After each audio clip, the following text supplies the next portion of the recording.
দিয়ে আমরা হচ্ছে এখন দোকানটার ভিতরে ঢুকে যাব। আর এটা হচ্ছে দোকানের সামনে থেকে একটু ভিডিও করছিলাম সামনের এরিয়াটা দেখানোর জন্য। এখন হচ্ছে দোকানের ভিতরে ঢুকতেছি। আর দোকানের পরিবেশটা দেখেন, মানে দেশে যাওয়ার সময় যা যা নিতে হয় এভরিথিং সব আছে এখানে, যার কারণে আমরা এক দোকান থেকে সব কিছু নিয়ে যেতে পারি। জায়নামাজ, কম্বল, পাতলা কম্বল, এরপর হচ্ছে আপনার ফ্যান, ব্লেন্ডার, যা কিছু আছে এভরিথিং সব এইখানে পাওয়া যায়। তো এইখান থেকে আমরা এক দোকান থেকে সব কিছু নেই। ভাই হচ্ছে তার মেয়ের জন্য একটা পুতুল নিতেছে।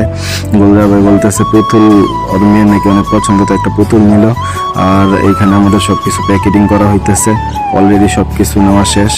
আর এই নেপালি ভাইটা কিন্তু ভালো বাংলা বলতে পারে, আমাদের সাথে বাংলাই কথা বলতেছিল। তো আমাদের কিন্তু সব কিছু নেওয়া হয়ে গেছে। আর এখন হচ্ছে আমরা বের হয়ে যাব। আমাদের কেনাকাটা সব শেষ, বিলও পেমেন্ট করা হয়ে গেছে। এরপর বলতেছে ওর মাথা গরম হয়ে গেছে, তো একটা করে টাইগার খান। এরপর গোলদার ভাইকে একটা টাইগার দিল, একটা দিল আমাকে। এরপর আমরা এখন আমরা সব কিছু নিয়ে চলে যাবো। তো আমাদের গাড়ি, বন্ধুকে বললাম গাড়িটি এদিকে নিয়ে আসতে, তো গাড়ি নিয়ে আসছে। এখন আমরা বের হয়ে যাইতেছি। আর ওকে বললাম পিছের ডালাটা খোলার জন্য। এখন গাড়িতে আমরা মাল সামানা উঠাবো। আর দোকানদার ভাইটাও কিন্তু অনেক ভালো ছিল, আমাদের মাল সব কিছু নিয়ে আসতেছে, সাথে বলতেছে বাউ করে দিই আমি। এরপর উঠাই দিছে। আমাদের গাড়িতে মাল সামানা উঠানো শেষ অলরেডি। এখন হচ্ছে আমরা চলে যাব।